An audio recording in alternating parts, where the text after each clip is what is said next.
Hello everyone, आज का हमारा टॉपिक है आइगन वैल्यू आइगन वेक्टर। इसमें सबसे पहले हम देखेंगे कि हम कैसे हम किसी भी मैट्रिक्स की आइगन वैल्यू निकाल सकते हैं उसकी, और आइगन वैल्यू की हेल्प से उसके आइगन वेक्टर किस तरीके से फाइंड आउट करेंगे। हालांकि ये सब चीज़ हम बीएससी में पढ़े होते हैं, तो मैं एक बेसिक आइडिया दूंगा। जनरली आपको उसके एडवांस में जाना हो तो आप बुक्स को रिकमेंड करके एक अच्छे लेवल पर पढ़ सकते हैं। बेसिक हमें जितना यहाँ पे आइडिया चाहिए हम यहाँ पे उतना ही यूज़ करेंगे, क्योंकि ये ऑलरेडी सब पढ़ चुके होंगे। अब बात करते हैं होती क्या है। Every square matrix of order n, यदि कोई स्क्वायर मैट्रिक्स है ऑर्डर n, उसकी हम क्या निकालते हैं, आइगन वैल्यू और आइगन वेक्टर। सबसे पहले इसकी कैरेक्टरिस्टिक इक्वेशन देख लेते हैं, जिसे हम किससे रिप्रेजेंट करते हैं, CHAX। ये हमारी कैरेक्टरिस्टिक इक्वेशन होती है। ए यहाँ पे जो कि हमारा क्या है, मैट्रिक्स है, और यहाँ पे एक ही जगह m कोई कुछ और हो जाए तो आ जाएगा हमारा, ठीक। CAX इक्वल टू क्या होगा, x की पावर n, उसका coefficient 1 minus trace of a into x की पावर n-1। यानी कि जो हमारी a मैट्रिक्स है उसका ट्रेस करेंगे और इसकी जो भी x की पावर n है उसे एक घटा देंगे, x की पावर n-1। ये हमारा रिपीट हो गया यहाँ। प्लस या ये क्या होगा, trace of एडजेंट of a x की पावर n-2। यहाँ पर क्या होगा, जो इसका a है इसका सबसे पहले हम क्या करेंगे, एडजॉइंट निकालेंगे। एडजॉइंट निकालने का कोफैक्टर मैट्रिक्स आपको पता ही होगा, इसके लिए कोफैक्टर मैट्रिक्स होती है। कोफैक्टर मैट्रिक्स जो होती है वो उसके एडजॉइंट ऑफ ए होता है, और एडजॉइंट ऑफ ए का यदि ट्रेस निकालेंगे उसे यहाँ पे x की पावर n-2 में रख देंगे, प्लस -1 n इंटू मोड ए। यानी कि -1 की पावर n जो भी होगा, यहाँ पे 3 होगा तो ये -1 आएगा, 2 होगा तो 1 आएगा। यानी कि बेसिकली इवन होगा यदि ऑर्डर, तो हमारे ऑर्डर में यदि n इवन होगा तो हमारा जो ये आएगा -1 ये +1 हो जाएगा। यदि ऑर्डर हमारा में n ओड हो कि 3/3 हो, 5/5 हो, तो यहाँ पे माइनस आएगा, इंटू मोड इसका डिटर्मिनेंट। तो सबसे पहले हम 2/2 का डिटर्मिनेंट और ट्रेस हम निकालना जानते ही हैं। अब हम बात करेंगे 3/3 का डिटर्मिनेंट निकालने का तरीका आप सभी को पता होगा कि हम इसे ऐसे हाइड करते हैं, इन दोनों का मल्टीप्लाई कर देते हैं। अब इसमें 2 इंटू माइनस यहाँ पे लगा देंगे, -2 इंटू इन दोनों को हाइड करेंगे, इन चारों की आपस में मल्टीप्लाई, फिर इसे 4 इंटू इसकी आपस में मल्टीप्लाई कर लेंगे। तो हमारा एक तो ये तरीका होता है। ये कई बार काफ़ी लेंदी हो जाता है क्योंकि हमें अलग अलग मैट्रिक्स बनानी होती है। तो हम जनरली इस केस में अब हम करेंगे क्या, हम यहाँ पर इसका एक और शॉर्ट ट्रिक होती है, वो मैं आपको बता देता हूँ। क्या, यदि कोई ए मैट्रिक्स है 3/3 का, तो उसका डिटर्मिनेंट हम शॉर्ट ट्रिक से कैसे निकाल सकते हैं उस बारे में डिस्कस करेंगे। तो जैसे यहाँ पे 4 है, तो ये वाला 4 हम इस तरफ लिख दें, तो ये वाला 4 इधर यहाँ पे 1 है तो इस 1 को हम इधर लिख देंगे। बेसिकली हम करेंगे क्या, यहाँ पे 4 है तो इसे इधर लिख देंगे, यहाँ पे 1 है तो इसे इधर लिख देंगे। सिमिलरली यहाँ पे -3 है, इसे इधर लिख देंगे, यहाँ पे 2 है, इसे इधर लिख देंगे। और आपस में क्योंकि ये 3/3 की मैट्रिक्स है तो 3 एलिमेंट एक साथ लेके चलेंगे, उन्हें आपस में उनके मल्टीप्लाई को ऐड कर देंगे, एक साइड वालों को ऐड, फिर माइनस दूसरी साइड वालों को ऐड करेंगे। क्या, बेसिकली हम देख लेते हैं। यहाँ पे 4 1 -3 2 कर लिया।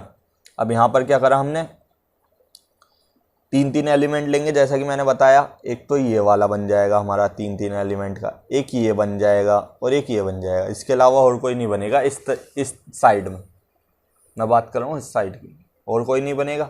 उसके बाद देखें, अब क्या करेंगे, इधर देखेंगे इस साइड में कितने बन जाएंगे। तो इस साइड में यदि हम देखेंगे तो ये हमारा एक तो ये बन जाएगा, एक हमारा ये बन जाएगा, एक हमारा ये बन जाएगा। इसके अलावा और कोई नहीं बनेंगे। यदि आप बनाना चाहोगे ये एक रह जाएगा, तो इस तरीके से नहीं बनेगा। तो सबसे पहले ये जो बनने हैं इन्हें आपस में मल्टीप्लाई करेंगे आप 4 into 3 into 5 plus 1 into 1 into -3 plus 2 into 5 into 2 plus, याद रखना है इधर से चलना है। अब इन सबको प्लस करके माइनस, क्या माइनस करेंगे, -3 इंटू 3 इंटू 2। अब इन तीनों को जोड़ेंगे, -3 into 3 into 2 plus 2 into 1 into 4 plus 5 into 5 into 1। तो जो पहले वाले थे वो तो इधर की तरफ हो गए, हमारे 4 थी, 12 पंजे 60, ये आ गया। एक -3 आ जाएगा यहाँ पर, 5 दूनी 10 दूनी 20, ये आ गया। अब इधर वाले आ गए, इन्हें माइनस कर देंगे आपस में, ये जो सारे इन्हें ऐड कर लेंगे, जो इनका आपस में माइनस होकर आएगा वो क्या आ जाएगा, डिटरमिनेंट ऑफ अ ए। तो इस तरीके से हम इसका डिटरमिनेंट निकालते हैं। अब बात करते हैं आइगन वैल्यू की। तो सबसे पहले आइगन वैल्यू जैसे हम इसकी निकाल लें, सिमिलरली इसकी निकलेगी। तो मैं क्योंकि ये छोटा शॉर्ट मेथड में ऑलरेडी सभी को आती होगी, मेरा मतलब बेसिक पर्पज़ यहाँ पे रिमाइंड करवाना है, तो मैं एक छोटा एग्जांपल ले लेता हूँ। a = 1,2,0,3। अब यहाँ पर यदि देखें तो ये हमारी क्या बननी है, अपर ट्राइंगल मैट्रिक्स बननी है प्योरली। अपर ट्राइंगल मैट्रिक्स यानी कि हमारा जो डायगोनल एलिमेंट है और उसके ऊपर वाले एलिमेंट है वो तो नॉन जीरो हैं, नीचे वाले जीरो हैं। तो इस केस में हमारी क्या होती है, जो डायगोनल में एलिमेंट होते हैं वही हमारी क्या हो जाती है,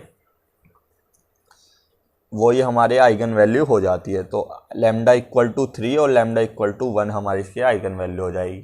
अब यदि ये फॉर्मूला, ये डायरेक्ट रूल भी नहीं लगाना कि अपर ट्राइंगल लोअर ट्राइंगल मैट्रिक्स का, तो हम यहाँ पर निकाल भी सकते हैं। λ² इसकी आइगन वो कैरेक्टरिस्टिक इक्वेशन क्या होगी, λ² प्लस ट्रेस वो minus trace plus 3 + 1 4 -4 lambda into इसका डिटरमिनेंट क्या हो जाएगा हमारा 3 - 0 3 आ जाएगा। ये आया कहाँ से, ये यहीं से आया, x⁴n। यहाँ पे n क्या है, 2 × 2 यानी कि x² को हम λ² से भी कर सकते हैं, हम चलो x की फॉर्म में लिख देते हैं माइनस। अब क्योंकि यहाँ पर ट्रेस में माइनस आ रहा है तो ये माइनस ले लिया, ट्रेस ऑफ x⁴n -1, 2 की पावर -1 यानी कि 1 हो जाएगी, x आ जाएगा। अब इसका कोफिशिएंट क्या होगा, वो क्या होगा, ट्रेस ऑफ a। इसका ट्रेस क्या है, 3 + 1 4, तो ये 4x आ गया। ठीक, अब हमारा क्या है, trace of adjoint of x⁴n - 2। अब जैसे हम x⁴n - 2 करेंगे तो यहाँ पे x की कोई भी टर्म नहीं आएगी, एक कांस्टेंट की टर्म बन जाएगी, तो ये आगे इससे आगे जाएगा ही नहीं, और डायरेक्ट हम क्या पहुँच जाएंगे यहाँ पर -1⁴n mod a। -1⁴n हमारा क्या होगा, -1 का स्क्वायर यानी कि +1, ये +3 हो गया, प्लस हो गया। अब इसका हम क्या निकालेंगे, डिटरमिनेंट क्या होगा, 3 × 1 3 -2 × 0 0, यानी कि इसका डिटरमिनेंट 3 आ गया। तो इस तरीके से भी हम निकाल सकते हैं, सभी मैट्रिक्स का निकाल सकते हैं इस तरीके से। रूल हमें डायरेक्ट पता था तो हम डायरेक्ट भी निकाल पाते, इसी वजह से मैंने दोनों तरीके से करा था। अब बात करते हैं हम, ये तो आ गई हमारी आइगन वैल्यू। अब इसकी हेल्प से हम आइगन वेक्टर कैसे निकालेंगे। तो आइगन वेक्टर का फॉर्मूला क्या होता है, a - λI का मोड = 0। तो बेसिकली हम क्या कर रहे हैं, a में से λI घटा रहे हैं, लैम्डा हमारी क्या आइगन वैल्यू। तो यहाँ पे यदि हम आइगन वैल्यू क्या क्या आई है, 1 और 3, यदि 1 आइगन वैल्यू के लिए आइगन वेक्टर निकाल लें तो ये क्या माइनस होगा, 1 - 1 3 - 1, यही तो होगा। तो 1 - 1 0 हो गया, ये हमारा हमेशा डायगोनल में से होता है, ये आपको पता ही होगा।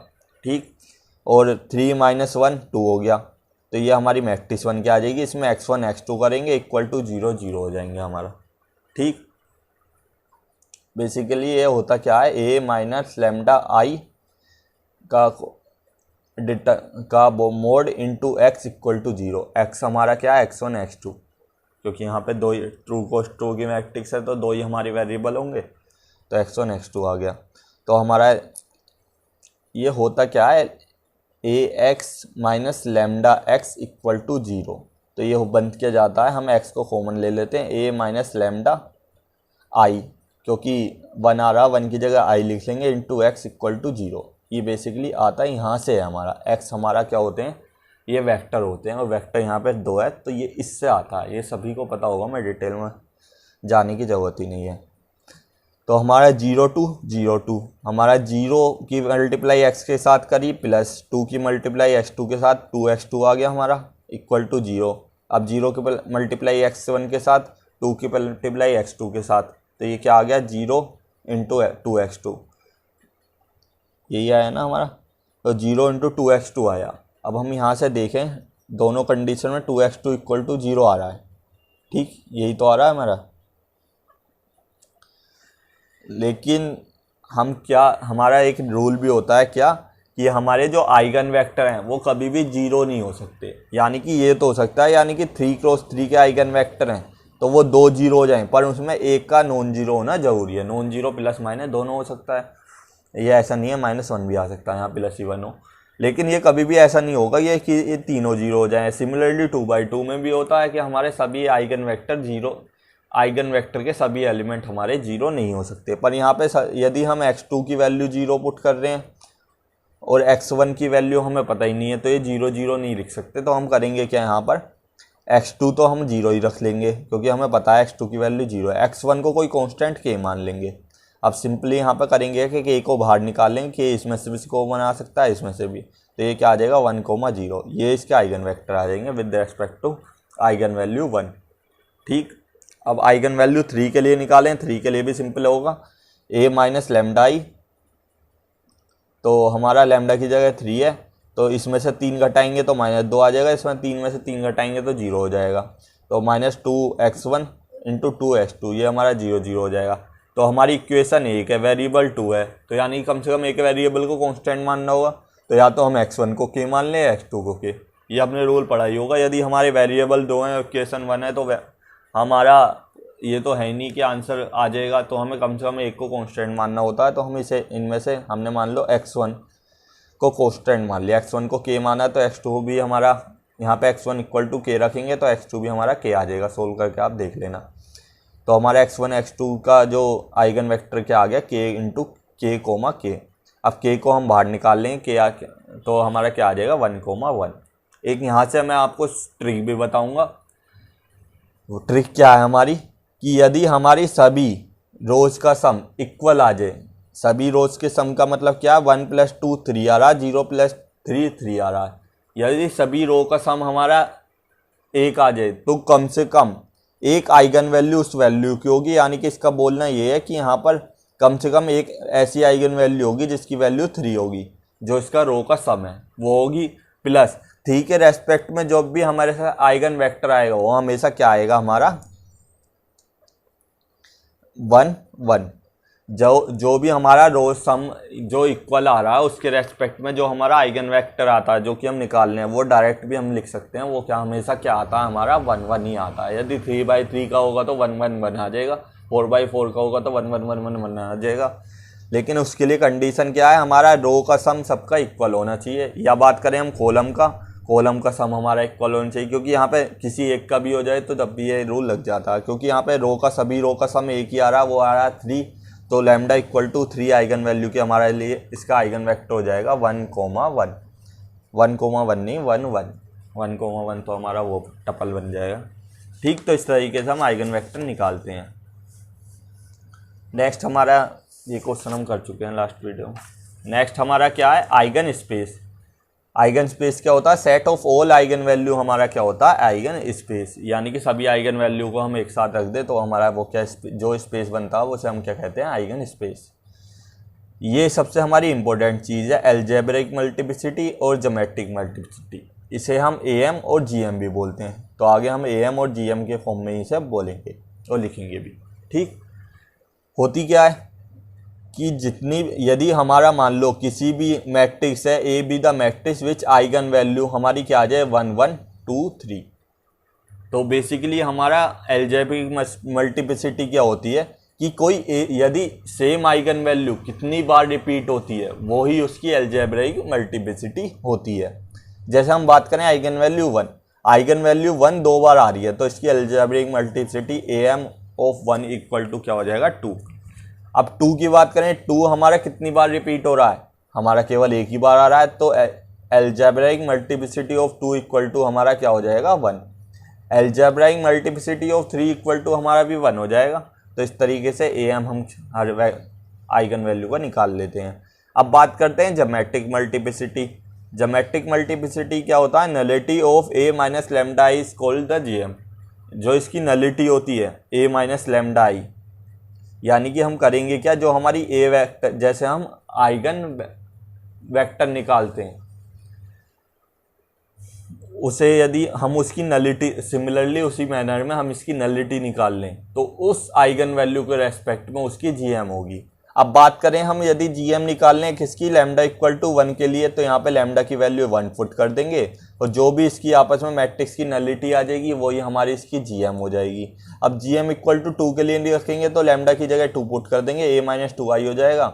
जो भी इसका हमारा GM आएगा वो इसकी हमारी, जो भी हमारी इसकी नलिटी आएगी वो हमारा क्या आ जाएगा, इसका GM। अब बात करते हैं नलिटी। नलिटी ऑलरेडी वैसे सभी को पता होगी कि कोई भी हमारी मैट्रिक्स है उसकी रैंक निकालें और रैंक को उसकी डायमेंशन में से माइनस कर दे तो हमारी नलिटी आ जाती है, जो हमारा सेवेस्टर लॉ बोलता भी है कि डायमेंशन हमारा रैंक प्लस नलिटी किसके बराबर होता है, हमारा डायमेंशन के। तो इसी से हमारा लिए बन के आएगा। तो हमारी जैसे मैट्रिक्स के 1 है तो इसका सबसे पहले हम आइगन वैल्यू 1 के रेस्पेक्ट में निकालेंगे कि इसकी GM क्या होगी, ज्योमेट्रिक मल्टीप्लिसिटी क्या होगी या इसकी नलिटी क्या होगी। तो a माइनस लैम्डा आई यानी कि a माइनस आई हो जाएगा। तो यहाँ पे सबसे हम डायगोनल एलिमेंट में से 1 माइनस कर देंगे तो 1 माइनस यहाँ पे 0 हो जाएगा, यहाँ 1 बचेगा, यहाँ पे भी 0 हो जाएगा। तो हम यहाँ पे देखें number of non zero rows क्या है, number of non zero rows 2 आ रही है, यानी कि इसकी rank of a equal to क्या आ जाएगा 2। अब इसकी डायमेंशन क्या है हमारी 3 है, क्योंकि 3 यहाँ पर 3 इंडिपेंडेंट है। तो हमारा बेसिकली इंडिपेंडेंट तो नहीं बोल सकते, हमारी 3 है डायमेंशन, क्योंकि हमारी डायमेंशन 3 है और रैंक हमारी 2 है तो नलिटी हमारी क्या आ जाएगी 1। तो आइगन वैल्यू 1 के रेस्पेक्ट में इसका GM इक्वल टू क्या आ गया हमारा 1। और एक और चीज़ मैं आपको बता देता हूँ, GM हमारी कभी भी 0 नहीं हो सकती और GM कभी भी हमारी AM से बड़ी भी नहीं हो सकती। तो सिंपली हमारा क्या है, GM हमेशा हमारी नॉन जीरो होती है और हमारी AM से हमेशा छोटी है, उसके इक्वल हो सकती है। इक्वल कब होती है, जैसे कि हम बात करें कि हमारी अलजेब्रिक मल्टीप्लिसिटी क्या है, 2 की 1 है, 3 की भी 1 है। तो इसका ऐसा नहीं है कि हम इसकी GM निकालेंगे तो वो 0 आ जाएगी और ये हमारी AM से ज़्यादा भी नहीं हो सकती। तो हमारा जो GM है वो हमारा क्या हो जाएगा इस केस में, क्योंकि इसकी अलजेब्रिक मल्टीप्लिसिटी 1 है, ठीक, और अलजेब्रिक मल्टीप्लिसिटी से तो ज़्यादा हो नहीं सकता GM और 0 भी नहीं हो सकता। तो एक ही कंडीशन बनती है, हमारा इसका GM हमारा 1 हो जाएगा। तो इस केस में हम क्या बोल सकते हैं कि यदि हमारी जो आइगन वैल्यू है केवल एक ही बार रिपीट होती है, यानी कि रिपीट नहीं होती एक ही, उसका यदि जिस आइगन वैल्यू का हमारा AM 1 है उसका GM भी हमारा क्या हो जाएगा, इक्वल टू 1 हो जाएगा। तो इस 2 पॉइंटों को हमेशा आपको याद रखना है कि जिस आइगन वैल्यू का AM 1 है उसका GM 1 होगा और AM हमारा GM से हमेशा बड़ा या इक्वल होता है और GM हमेशा हमारा नॉन जीरो होता है। इस पॉइंट को भी यहाँ नोट कर लें कि हमारा ग्रेटर देन और इक्वल टू 0 होता है GM, ठीक। ये 3 पॉइंट हमें याद रखने हैं। अब बात करते हैं, हमें ये मैट्रिक्स की 1 है, क्वेश्चन है ये हमारा, which of the following is true, हमारा कौन सा फॉलोइंग हमारे यहाँ पर ट्रू होगा, ठीक। तो हम देख लेते हैं। सबसे पहले ये है क्या, अपर ट्राइंगल मैट्रिक्स है। क्यों, हमारे इसके डायगोनल के नीचे वाले सभी एलिमेंट, जब भी डायगोनल, ये हमारा डायगोनल बनना है, डायगोनल से यदि नीचे वाले सभी एलिमेंट हमारे 0 आ जाएं तो ये हमारी अपर ट्राइंगल मैट्रिक्स हो जाती है। यदि ऊपर वाले 0 आ जाए तो लोअर ट्राइंगल मैट्रिक्स। तो ये हम सभी को पता ही होगा। अब हमारी क्योंकि अपर ट्राइंगल मैट्रिक्स है तो इसकी जो आइगन वैल्यू होगी वो क्या होगी, इसके डायगोनल के जो एलिमेंट है वही होगी। तो लैम्डा, इसकी आइगन वैल्यू क्या हो जाएगी, लैम्डा इक्वल टू 1 1 1 1, 4 बार 1 आ रहा है, ठीक, और 2 2 2, 3 बार 2 आ रहा है। तो अब यदि हम AM निकालें 1 का तो वो क्या आ जाएगा 4, क्योंकि ये 4 बार आ रहा है तो इसका AM क्या हो जाएगा हमारा 4, और इसका GM निकालें 2 का तो वो आ जाएगा 3, क्योंकि जो हमारा 2 है 3 बार रिपीट हो रहा है। यदि हम इसकी करेक्टिफिकेशन निकालें, हम पीछे देख ही चुके हैं वो किस तरीके से निकालेंगे, क्योंकि 1 आइगन वैल्यू 4 बार आ रही है तो x माइनस 1 की पावर 4 और 2 आइगन वैल्यू 3 बार आ रही है तो x माइनस 2 की पावर क्यूब। तो ये हमारी इसकी करेक्टरिस्टिक इक्वेशन हो जाएगी। तो इसका AM 1 का 4 है, AM 2 का 3 है, तो ये भी हमारा करेक्ट हो गया। इसकी करेक्टरिस्टिक इक्वेशन ये है, ये भी हमारा करेक्ट हो गया। अब बात करते हैं GM की। क्या 1 का GM 2 है, तो 1 का GM 2 करने के लिए a minus 2i equal to 0 put करेंगे, a माइनस आई, क्योंकि लैम्डा आइगन वैल्यू 1 के लिए निकाल लें GM। तो हम क्या करेंगे, डायगोनल एलिमेंट में सब में से 1 घटा देंगे तो यहाँ पे 0 आ जाएगा, यहाँ 0, यहाँ 0, यहाँ 0, यहाँ पे 1, यहाँ 1, यहाँ 1, ठीक। तो हम यहाँ से यदि देखें तो इसका जो हमारी रैंक क्या होती है, number of non zero eigen value या आइगन वेक्टर। यहाँ पे number of non zero rows, rank हमारी क्या होती है, number of non zero rows या number of non zero column. इसके में कॉलम भी होता है, जनरली हम रोज से देख लेते हैं, पर इस क्वेश्चन में हमें कॉलम भी देखना पड़ेगा। तो हमारा यहाँ पर क्या होगा, number of non zero rows क्या है हमारी, number of non zero column कितने हैं हमारे, 1 2 3 4 5, 1 2 3 4 5 6, 6 कैसे हो गए, 2 2 4 2 6, अच्छा ये 7x7 की हमारी मैट्रिक्स है। और इसमें number of non zero rose, non zero column कितने हैं हमारे 6, और जीरो कॉलम कितने हैं हमारे 1। तो हम यहाँ पे 1 को जीरो कैसे हो जाएगा ये, क्योंकि a माइनस लेमडा आई करेंगे तो यहाँ पर जीरो आ जाएगा, तो ये पूरा जीरो हो गया कॉलम, पर और कोई इसके अलावा जीरो नहीं हो पाएगा। अब इसकी नलिटी निकालने का तरीका क्या होता है, टोटल डायमेंशन में से रैंक घटा देंगे, 7 माइनस 6 इक्वल टू हमारा क्या आ गया, 7 माइनस 6 इक्वल टू 1, यानी कि इसकी नलिटी 1 होगी ना कि 2। तो ये हमारा ऑप्शन यहाँ पे ऑलरेडी गलत हो गया, GM(2) चेक करने की ज़रूरत ही नहीं है। डी हमारा क्या है, नन ऑफ दीज हो गए नहीं, क्योंकि ये और भी हमारे करेक्ट है। तो ये दोनों ऑप्शन गलत हो जाएंगे, ऊपर वाले दोनों सही हो जाएंगे। अब बात करते हैं हम कि कोई भी हमें यदि ए मैट्रिक्स गिवन है तो हम किस ट्रिक से पता करें कि हमें बेसिकली होगा क्या। कुछ क्वेश्चन इस तरीके से गिवन होंगे कि हमें एक मैट्रिक्स गिवन होगी, ठीक, उस मैट्रिक्स की हेल्प से हम उसकी आइगन वैल्यू निकाल लेंगे, पर किस किस आइगन वैल्यू के लिए हमें उसके बाद उस ऑप्शनों में क्या गिवन होगा, आइगन वेक्टर गिवन होंगे। तो हम कैसे आइडेंटिफाई करेंगे कि कौन सा आइगन वैल्यू कौन सा आइगन वेक्टर किस आइगन वैल्यू के लिए है। यहाँ पर हम यही देखेंगे कि हमें यदि कोई मैट्रिक्स गिवन है और मैट्रिक्स के बाद उनके आइगन वेक्टर गिवन है, तो आइगन वैल्यू तो हम मैट्रिक्स की हेल्प से निकाल लेंगे, और जो वो आइगन वैल्यू आई है उन आइगन वैल्यू के लिए हमारे कौन कौन से आइगन वेक्टर आएंगे वो हम किस तरीके से आइडेंटिफाई कर सकते हैं, यानी कि हम ऑप्शन को डिस्कार्ड किस तरीके से कर सकते हैं। सबसे पहले मैं इन चारों ऑप्शन में आपको बता दूं कि डी ऑप्शन हमारा सही नहीं हो सकता। आंसर आपको खुद ही मिल गया होगा क्या, कि हमारे जो आइगन वेक्टर है वो नॉन जीरो होते हैं, यानी कि कम से कम एक आइगन वेक्टर हमारा यहाँ पे नॉन जीरो होना चाहिए था, सभी आइगन वेक्टर जीरो नहीं हो सकते। तो ये हमारा यहाँ से ऑलरेडी गलत हो गया। अब बात करते हैं नेक्स्ट क्या है हमारा, कि सबसे पहले हम इसकी आइगन वैल्यू निकालेंगे। हमारी मैट्रिक्स का गिवन है 1 2 0 3। अब इसकी आइगन वैल्यू, ये हमारी अपर ट्राइंगल मैट्रिक्स है, अपर ट्राइंगल मैट्रिक्स तो होती है, इसकी डायगोनल एलिमेंट ही हमारे आइगन वैल्यू होती है। तो इसकी आइगन वैल्यू एक तो 1 आ जाएगी, एक 3 आ जाएगी, ठीक। 2/2 की मैट्रिक्स है तो 2 इसकी आइगन वैल्यू आएंगी, तो एक तो 1 आ गई, एक 3 आ गई। अब 1 आइगन वैल्यू के लिए इसका आइगन वेक्टर क्या है, एक तो तरीका हमारा ये है, a minus lambda I into x equal to 0 put कर दें। यहाँ से x1 x2 की वैल्यू आ जाएगी और हमें पता लग जाएगा कि इसका आइगन वेक्टर क्या होगा। अब 2/2 की मैट्रिक्स में तो ये हमारा हो सकता है ज़्यादा टाइम कंज्यूम ना करे, पर जब हम बात करेंगे 3/3 की तो हमारा ये वाली ट्रिक बेटर होगी इस वे मेथड को लगाने से, क्योंकि इसमें काफ़ी टाइम कंज्यूम हो जाता है और इतना टाइम हमारे पास एग्ज़ाम में नहीं होता। तो हम सिंपली यहाँ पर करेंगे क्या कि ये जो हमारी मैट्रिक्स है उसे एक 1 बाई 1 जो हमारे गिवन आइगन वेक्टर हैं इनसे मल्टीप्लाई करते जाएंगे, ठीक। तो हमने जैसे फर्स्ट आइगन वेक्टर 1 0 से मल्टीप्लाई किया, और उसके बाद क्या क्या स्टेप करेंगे मैं 1 बाई 1 आपको बताता जाता हूँ, वरना कन्फ्यूजिंग हो जाएगा। तो 1 की मल्टीप्लाई 1 के साथ प्लस 2 की मल्टीप्लाई 0 के साथ, तो ये हमारा क्या आ जाएगा, खाली 1 आ जाएगा। तो 1 आ गया, इसे फ़िलहाल हम हाइड करके चलते हैं, जो हमने 1 लिखा है इसे मैं बताऊँगा कब आएगा इसका यूज़, ठीक। फिलहाल इस पर ध्यान दें। 0 की मल्टीप्लाई 1 के साथ 0 आ गया, 3 की मल्टीप्लाई 0 के साथ ये 0, तो ये क्या आ गया -1, 0। अब हम करेंगे क्या, जो हमारा सॉल्यूशन आया है, सॉल्यूशन क्या आया है, जो हमारा ये आया है, हमने सिंपली करा क्या, जो हमारा ऑप्शन था उसे हमने इससे a से मल्टीप्लाई कर दिया, और a से मल्टीप्लाई करने के बाद जो हमारा ऑप्शन है वो कुछ हम ऐसा कॉमन ले सकें कि हमारा जो ऑप्शन था वही हमारा वापस आ जाए।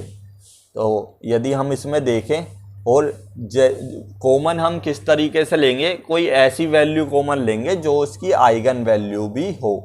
नियम क्या है कि जो हमारा ये सॉल्यूशन आया है, जैसे 1,0 हमारा ये सॉल्यूशन आया है, इसमें हम ऐसा क्या आइगन वैल्यू कॉमन निकाले 1 और 3 में से कि हमारा ये सेम ही आइगन वेक्टर बनकर आ जाए। जब ही हमारा ये 1 0 हमारा आइगन वेक्टर होगा किसी एक आइगन वैल्यू के लिए। किसी एक वो आइगन वैल्यू कौन सी होगी जो हम कॉमन निकाल ले हैं। तो मैं वही बोल रहा हूँ।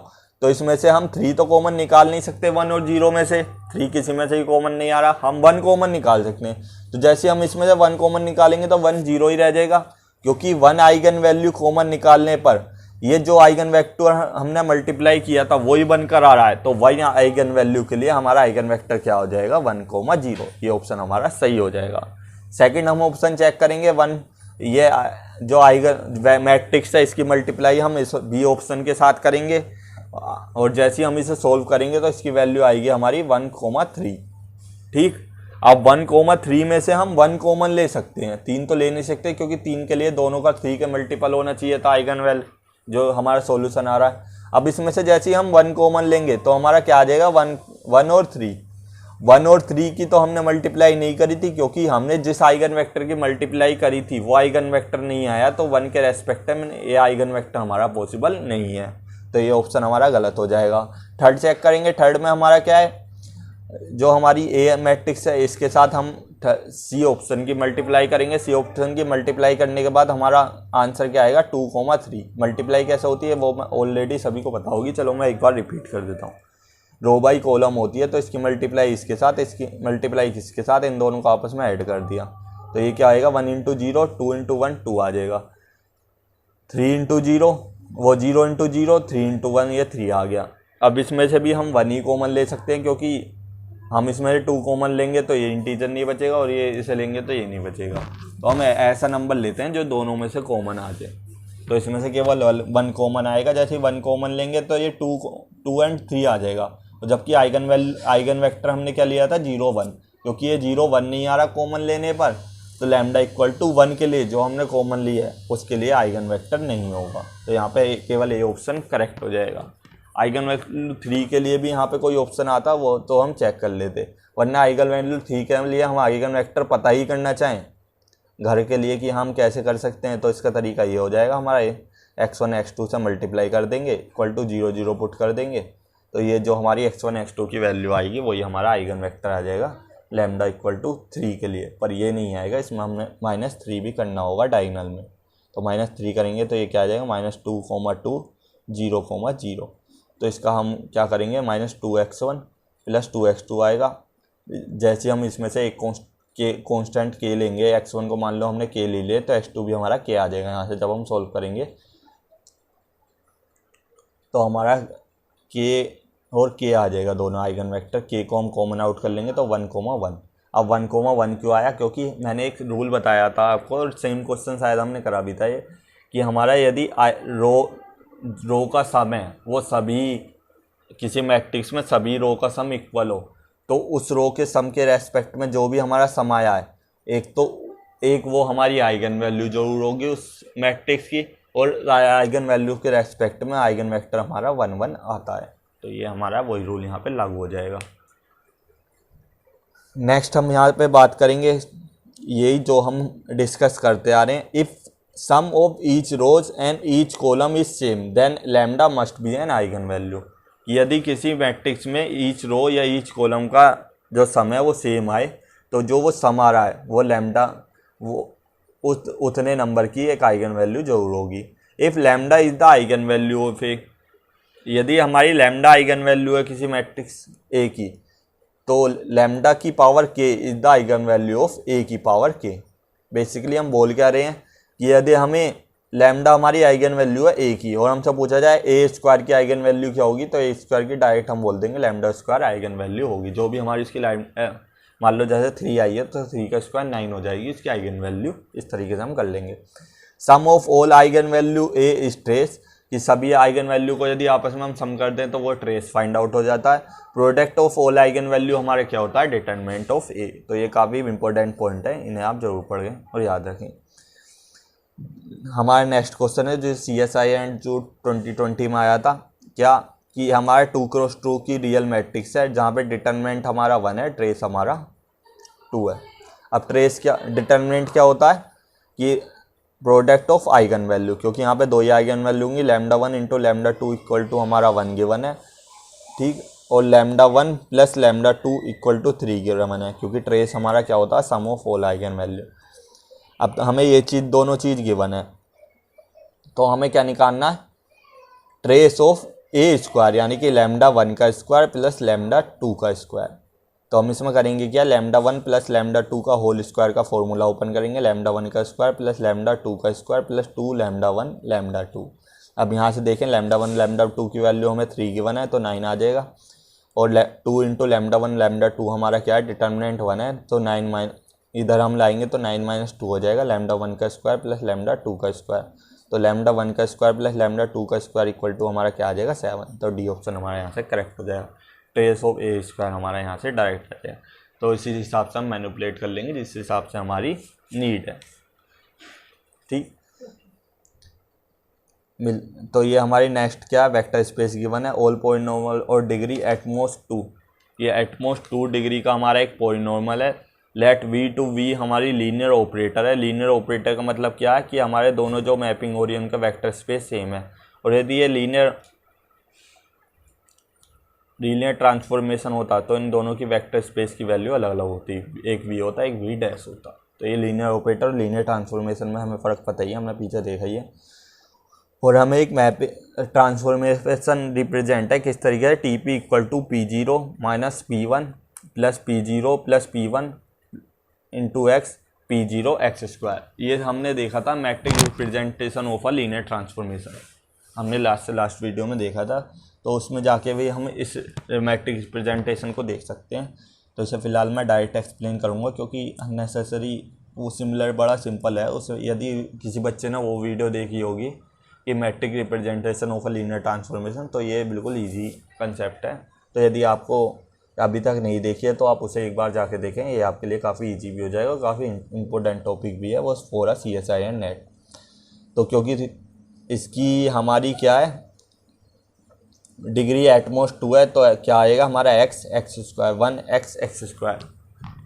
तो हम यहाँ पे T1 निकालेंगे, यानी कि P की जगह 1 पुट करेंगे, क्योंकि 1 एक कांस्टेंट नंबर है, तो P0 की वैल्यू 1 होगी, P1 की भी वैल्यू 1 होगी, तो 1 - 1 0 आ जाएगा, 0 प्लस ये 0, ये भी P0 1 आ जाएगा, और P1 भी 1 आ जाएगा ये हमारा, तो 2x हो जाएगा, प्लस P0 हमारा 1 आ जाएगा, तो एक्स स्क्वायर। तो यानी कि कांस्टेंट का कोफिशिएंट 0 है, x का कोफिशिएंट 2 है, और हमारा एक्स स्क्वायर का कोफिशिएंट हमारा क्या है 1।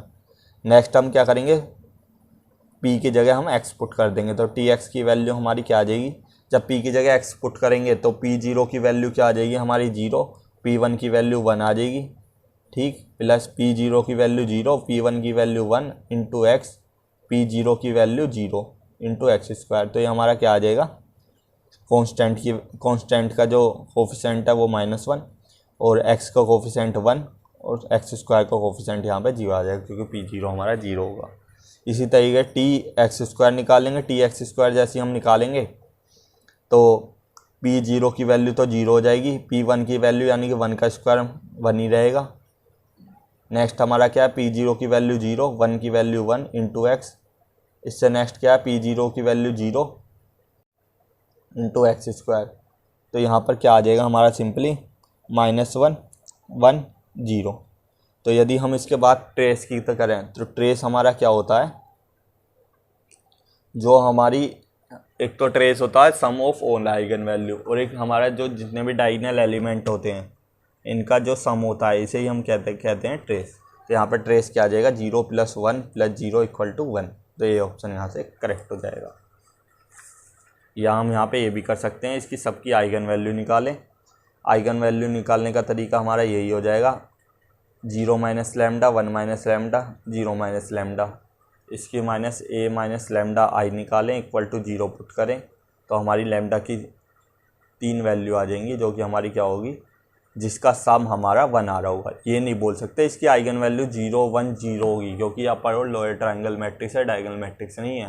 पर इस यहाँ से हम ये ज़रूर बोल सकते हैं कि इनका ट्रेस का सम हमेशा डायगोनल एलिमेंट के सम के इक्वल होता है। अब वो किस एडजस्टमेंट से बैठेगा ये हमें सोल्व करके देखना होगा इससे।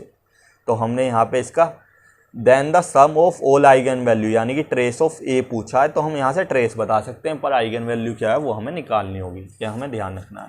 ठीक, तो मिलते हैं नेक्स्ट वीडियो में। नेक्स्ट वीडियो में हम थोड़ा सा ब्लॉक मैट्रिक्स के बारे में और similar matrix most important topic चल रहे हैं जो लास्ट के लीनियर अलजेब्रा के हैं, ये सबसे ज़्यादा इन पर क्वेश्चन पूछे जाते हैं। तो ब्लॉक मैट्रिक्स, सिमिलर मैट्रिक्स और मिनिमल पॉलिनॉर्मल के बारे में हम नेक्स्ट वीडियो में डिस्कस कर देंगे। तो मिलते हैं नेक्स्ट वीडियो में। Thanks for watching, have a nice day.